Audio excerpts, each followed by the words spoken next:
listening with young children. Obviously, an insanely disturbing story. But the point of the story that is going to be discussed, if it is discussed at all in the liberal media, is that there was this pedophile ring and they abused children sexually. That part is actually the easiest part to understand. It's easy for people in our modern liberal decadent age to recognize that sex is a powerful motivator and some people are perverts and people can commit sex crimes. That part, it's disturbing to anybody with even a shred of a conscience, but it's at least easy to understand. The part that's very difficult for people to understand in our modern liberal scientific age is the satanic witchcraft, occult ritual of it all. That part people have a really hard time getting. They say, look, I understand how a pervert could want to commit a sexual crime. Why the hell did they pull out a Ouija board? Why were they doing weird witchcraft stuff? Why were they calling up? That can't be real. That doesn't. The hard part to understand isn't the pedophile stuff. It's the satanic stuff. Because even the libs, even the people who are trying to normalize pedophilia, I suppose perhaps especially the people who are trying to normalize pedophilia and refer to pedophiles as minor attracted persons and all the rest of it, they believe in pedophilia. Everybody believes that exists. When you have these woke revolutions, it requires all of us. Half of the people around today, maybe more, do not believe that Satan exists.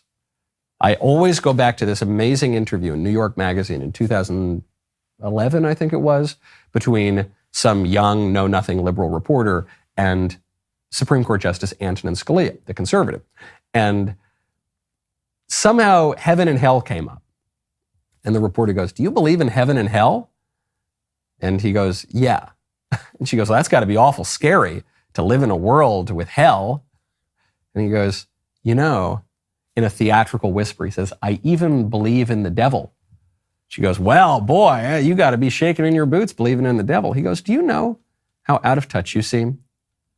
Do you realize that people throughout all of history have believed in the devil? Do you realize that many more intelligent people than you or I believe in the devil? And she didn't know what to say. I always go back to Hamlet. There are more things in heaven and earth, Horatio, than are dreamt of in your philosophy. And I can't help but notice when you read these stories of the pedo sex rings that we were all told were total conspiracy theories until they keep being proven again and again and again, including some of the most prominent, wealthy, powerful people in the world. You can't call it a crazy conspiracy theory after the Jeffrey Epstein stuff came to light. But I can't help but notice it always seems to involve something more than just the physical body. You look at Jeffrey Epstein's weird pedo island, there's this bizarre pagan Egyptian temple-looking thing there. You look at the cases of sexual abuse in religious communities, in non-religious communities, it always seems to involve weird occult rituals. The stories one hears about this from people who have been convicted of it very often goes back to Satan. I wonder why that is. Why does it always keep coming back to the same sort of imagery? Maybe it's because many more intelligent people than you and I have believed in the devil.